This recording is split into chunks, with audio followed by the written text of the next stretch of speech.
Student যারা আমার candidate candidate खुलुमबाय गेजेरावनो गिबियावनो बिटिआर सुक्ति खालामग्रा दैदेनगिरि प्रमद बर' गबिन्द बसुमतारी बिथिंनिफ्राय भारत सरकार आसाम सरकारखौ आङो कंग्रेचुलेसन हरग्रोनाय जाबाय। आंनि जइन खालामनायनि गुबै थांखियानो जाबाय बिटिआर सुक्तिनि माखासे क्लजफोरखौ आखरे आखरे कार्यकरी एबा रूपायन बा इमप्लिमेन्टेसन खालामलांनो थाखाय आंनिबो एसे मदद नांगोन बा आं मदद होनो होननानै इउपिपिएलखौ आङो सापर्ट खालामनानै दिनै जयनिं खालामनाय जाबाय आरो आंखौ राजनैतिक मान मर्यादा होनानै प्रमद बर' बिथाङा इउपिपिएलनि हाइकमान्ड प्रेसिडेन्टआ बरायदों। बेनि थाखाय आङो बिथांनो धन्यबाद हरनाय जाबाय। बर'फ्रा दासिम मोनथाम सुक्ति खालामबाय।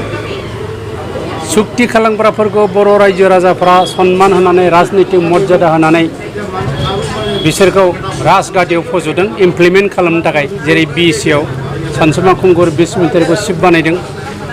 बेनि उनाव हाग्रामा महिलारिखौ बिएलटि सुक्तिनि थाखाय बेखौ इमप्लिमेन्ट खालामनो थाखाय 15 बोसोर बिथांनो चान्स होदों।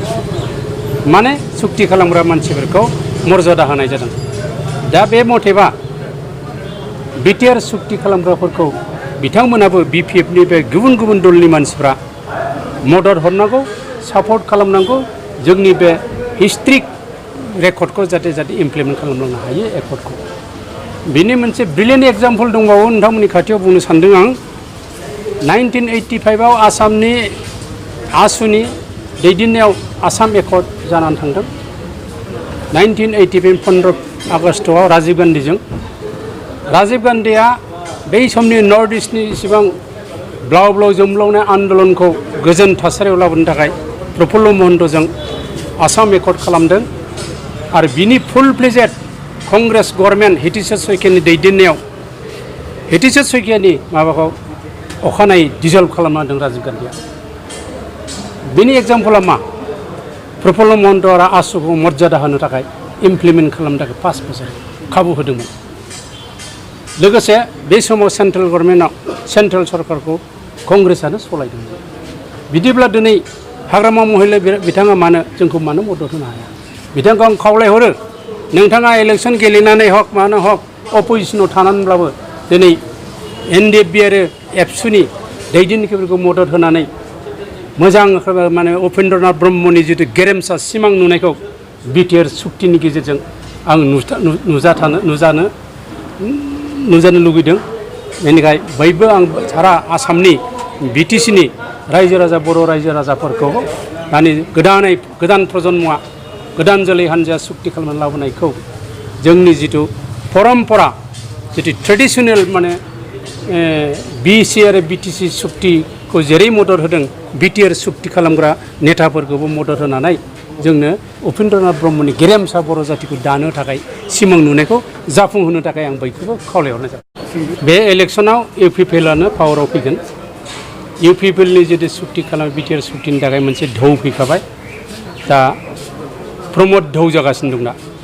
जेरै मदिनि ढौ, प्रमद आरो गबिन्द बिथांनि ढौआ सोलिगासिनो दङ। ओंखायनो 90% इउपिपिएलआ गभर्नमेन्ट जागोन। बेजों लोगोसे लास्टआव जोंनि अदालगुरिनि मानाव गिदिर केबिनेट मन्त्रि रिहन दैमारिखौ आं खावलायनो नागिरो, नोंथांखौ जोङो 2001आव एबसुआ नागिर टिकेट होनानै एमएलए बानायदों, मन्त्रि बानायदों। नोंथाङा बे मोनसे गल्डेन चान्स दं। एबसुखौ नोंथाङा मदद खालामनांगौ। नोंथांनि बे एबसुनि रिन जानानै थानायखौ दिनै एबार सुख'नांगौ। कमलि बसुमतारीखौबो जों नागिरनानै 2001निफ्राय 20 बोसोर एमएलए बानायबाय। बिथांनि बियानै देबनाथ बसुमतारीया मुंख्लं जादों।